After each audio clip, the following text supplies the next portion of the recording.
Okay, the DMC World Final just wrapped up in Tokyo, and in this video, I'm going to watch back the top 2 sets. Second place was Swizz from New Zealand, and the winner was DJ Fummy from Japan. There's been a lot of discussion online about who actually should have won the competition. So in this video, we're going to watch back both sets and see if the right man won. My name is DJ Blakey. I'm a former DMC champion, and I was actually on the judging panel for the eliminations for the DMC yesterday here in Tokyo. A very talented DJ from the USA called the Kid RC3 actually won the eliminations and placed 3rd in the World Final last night. Unfortunately, I can't find his set online. My plan was to watch back the top 3 sets, react to them, and break down what it is they're doing. RC3's set was phenomenal, and when that set eventually makes its way onto YouTube, I highly recommend you go and check it out because that kid is super talented. I'd just like to very quickly say that I was on stage just behind Swizz when he was performing this set, and I noticed straight away that Swizz really came to win last night. He was super fired up, and it was amazing to witness on that stage just how much he wanted it. Okay, so let's start off with Swizz from New Zealand.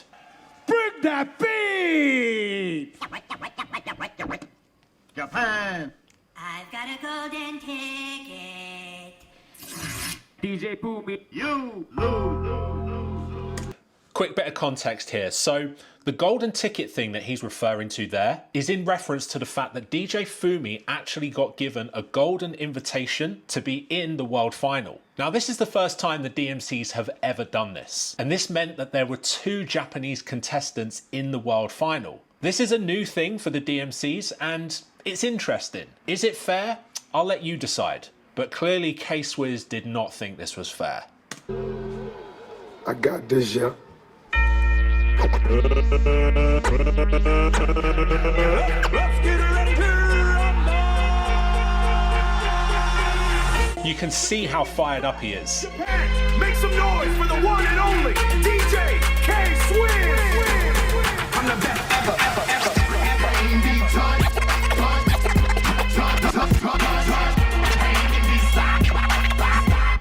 When will you?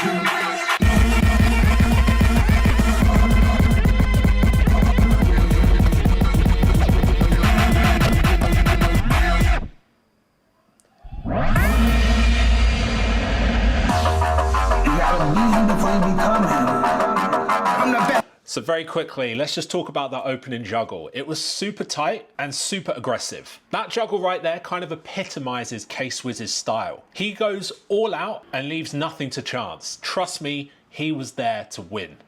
Ever. There's no one that can match me. I'm the most brutal, most vicious, and most ruthless champion there's ever been.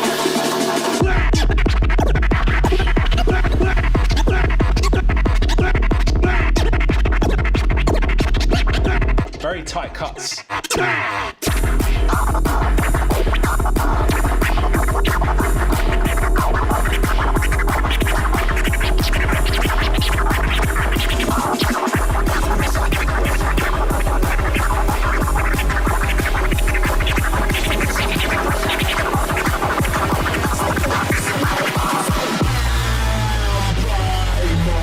Those cuts were super clean. The champ is here! We in here. It's time to bring the East Coast back, baby.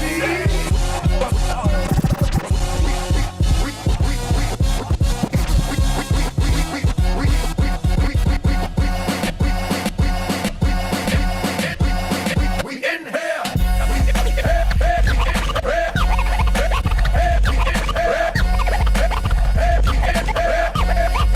Whoa, speed up.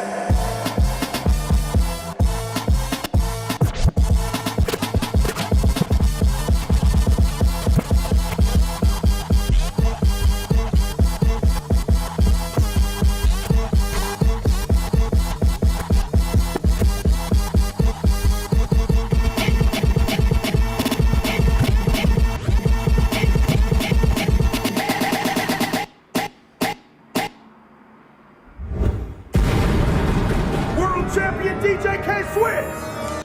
So pretty tight. This is quite crowd-pleasing stuff. These beat juggles look and sound super impressive. I will say they're not the most original. These are not beat juggle patterns that we haven't seen before. Let's be honest, we've seen these patterns many times before in the competition. But that's not to take anything away from Swizz here. He's performing them super clean. And don't forget, he's on the world final stage. And performing these juggles clean in that context deserves a lot of respect.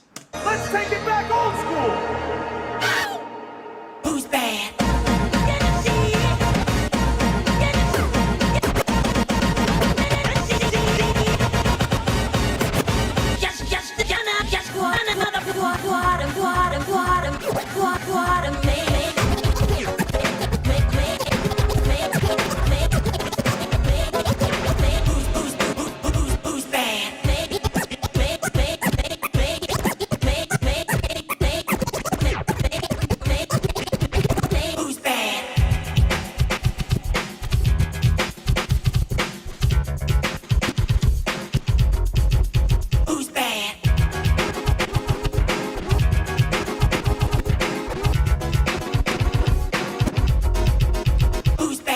Just going to pause it right here because I want to talk about this style of beat juggle that Swizz is performing. So this is a new style of beat juggling where instead of pulling the records back until the marker is at a certain point, which is the traditional style of beat juggling, he's actually hitting a lot of hot cue buttons, which means that when he pulls the record back, he doesn't have to look at the marker to pull it back to a specific point. Now, I actually think that what he's doing here is quite impressive, but there are some people who don't like this style. And usually it's because they don't feel like it's traditional enough, but I disagree. I'm okay with this style, as long as it is performed in a way that brings innovation, and I think this does.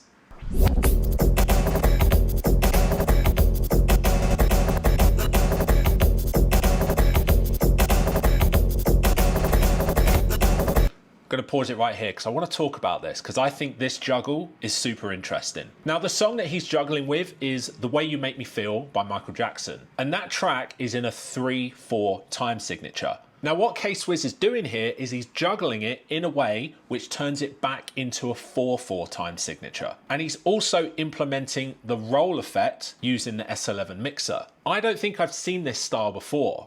And like I said, I was behind him on the stage, and this bit really caught my attention. I'm always a fan of seeing DMC competitors perform beat juggles and tricks that I haven't seen before. I actually think it's super important when you're on the world final stage to try and be as original as possible. But this is also the hardest thing to do when it comes to turntablism.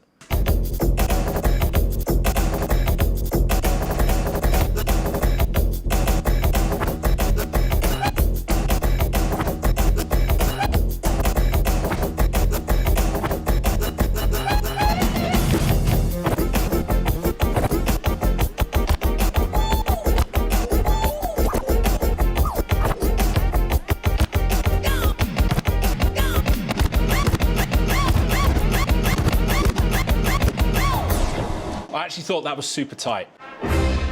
This Olympic medalist is the reigning, defending, undefeated true champion of the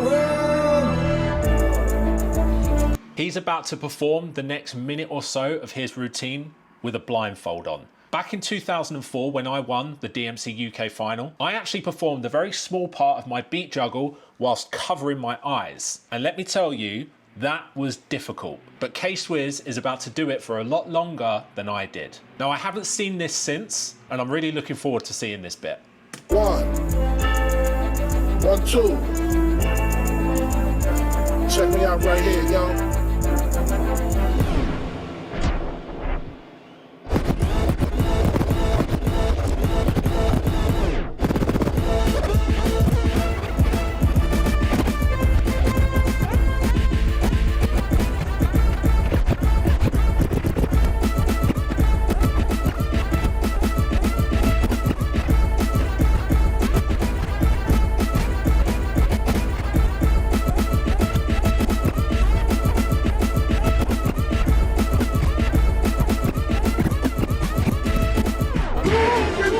Tight.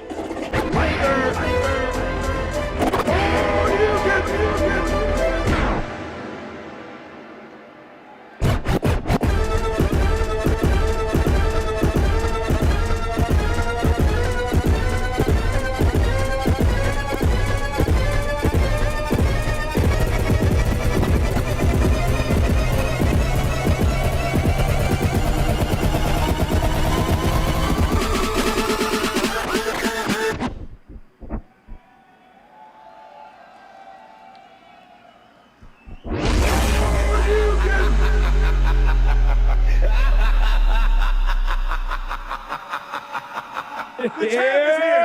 The champ is here! The champ is here! Now, very quickly, I'd like to mention one of the reasons that Swizz is so fired up in this set is because earlier in the day, he had actually lost the final of the battle for world supremacy to the Brazilian contestant. And I think it's fair to say that he thinks he should have won that. I would actually agree with that, but it was close. But without a doubt, that is the reason that Swizz was so fired up for this set. Now, that blindfold part of his routine, not only did he perform it flawlessly, but that took some serious guts to pull that off at the World Final. I really enjoyed that set, but there is one thing that I would say, and I hope Swizz doesn't mind this, but I wish that Swizz used his incredible talent and ability to come up with and perform some more original styles of beat juggling. Very often, the style of beat juggling that Swizz performs at these battles is a style that I've seen him perform many times before. Now, don't get me wrong, the style that he does bring to these competitions, it is elite. But I do think that he has the skill and the talent to push his originality just that bit further. I've always been a huge fan of Swizz, so I hope him and his dad don't mind me saying that because I get on with those guys really well. But it was a thought that I had last night during the competition, and I felt like I should say it here whilst I'm watching back this set. Having said that, I thought Swizz absolutely killed it last night, but he was pipped to first place by Fummy from Japan. So let's check out that set. But before we do, if scratching and beat juggling is something that you would like to learn how to do properly, or maybe you already have some skills, but you want to take those skills to the next level, well then you should check out my Ultimate Scratching course. It breaks down all of the skills that I've learned over 25 years as a pro DJ, and it will teach you everything that you'll ever need to know about the art form of turntablism. If you'd like to check it out, then just hit the link in the description. Okay, now let's check out the winning set from last night, DJ Fummy from Japan. I'm really looking forward to seeing this set because I was actually on the opposite side of the stage to where Fummy was performing, and therefore I didn't actually see in detail what it was he was doing. There was a big screen showing the set, however there was like a 2-second delay, so it was impossible to watch the screen and actually understand what was happening. So in a way, I'll be seeing this for the first time. DJ Fummy, bring that beat! What up, what up, what up? It's your boy Craze, giving a big shout out to DJ Fummy, one of my favorites. Listen, man.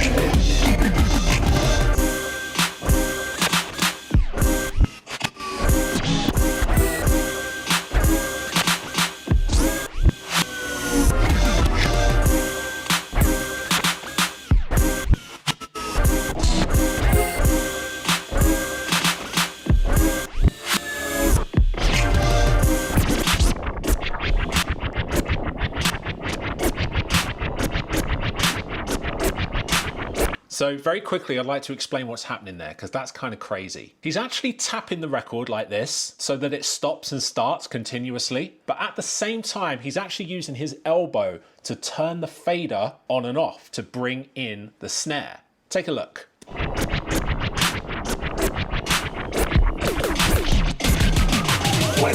That was cool.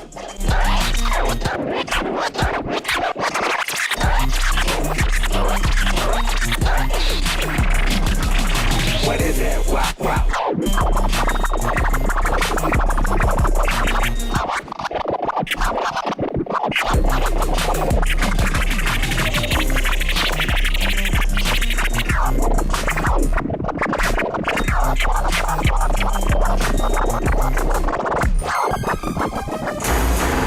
Hold up, stop the music! Stop the motherfucking music!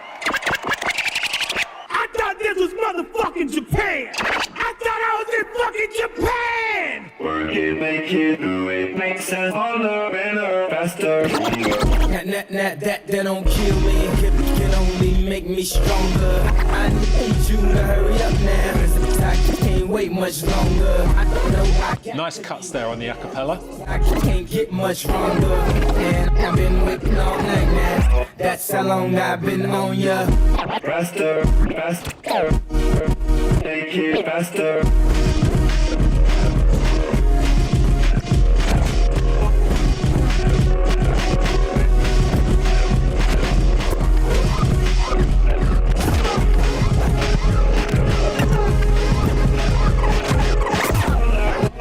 Faster, faster, stronger.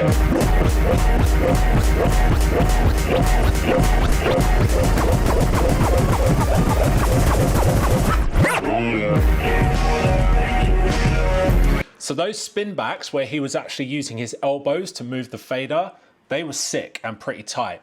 But there were some cuts just before that weren't the best. But I think he redeemed it with those spin backs using his elbows. I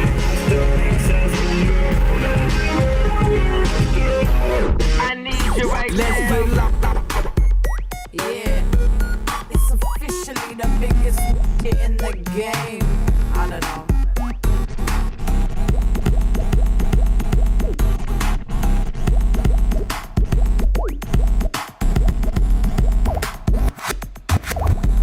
Nice. Those reverse parts are sick.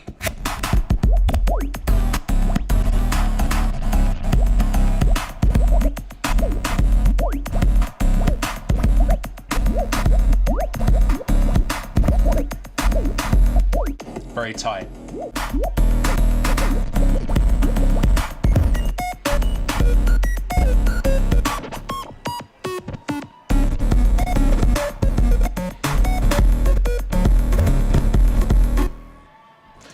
I'm going to stop it there because I did criticize Swizz a moment ago for performing beat juggle patterns that weren't the most original. And I have to say that isn't either. So it wouldn't be fair of me to not mention it for Fummy's set too. That beat juggle pattern has been done 5 million times before, and I'm kind of sick of seeing it. It's a beat juggle pattern that I learned back in the early 2000s, and DJs like Scully, the Executioners, and many others have been doing those patterns for 25 plus years. And to be honest, I think at a World DMC Final, I think we should be trying to push boundaries a little bit more. But having said that, the body tricks that he was incorporating there were excellent. Let's carry on.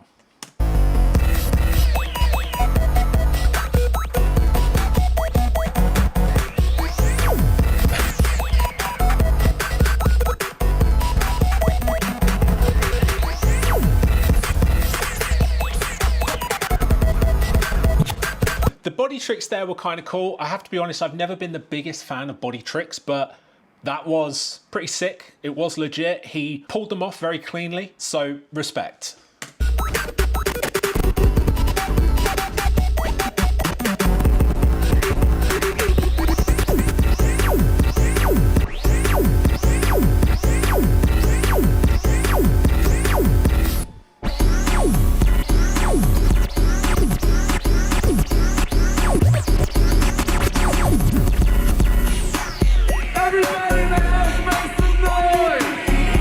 That was performed cleanly, but I've got to be honest, there's nothing that I haven't seen before in that part of his routine. I hope I'm not coming across too critical here, but I've got to be honest. I'm not saying that that wasn't good.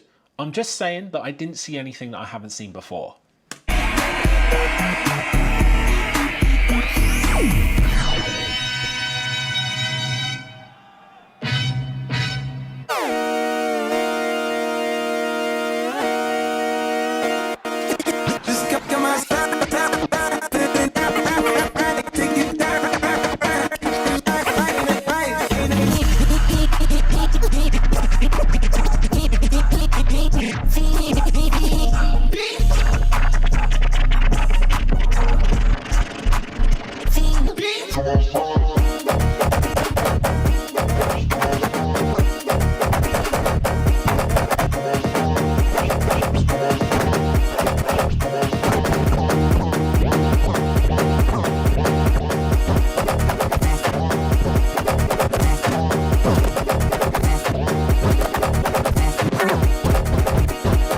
That's tight.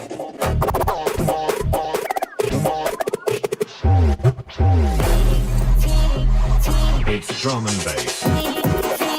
What you gonna do?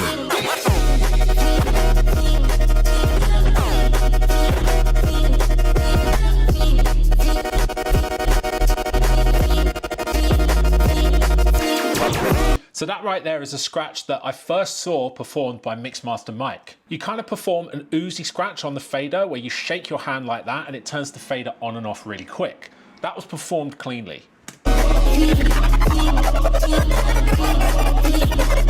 So that's a Euro scratch. Oh my God.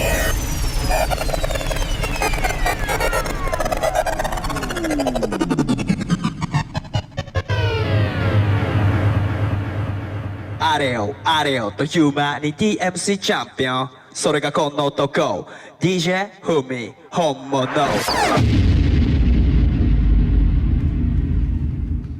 So what actually happened at the end there is he was obviously supposed to let off this cannon and it didn't work. But you know, no big deal. Now, after watching those two sets, there's something that I want to mention that I didn't want to mention at the start of the video. And that is that on the night, I actually thought that Swizz took it. But the reason that I didn't mention that yet is because I didn't really see Fummy's set properly because it was on the other side of the stage.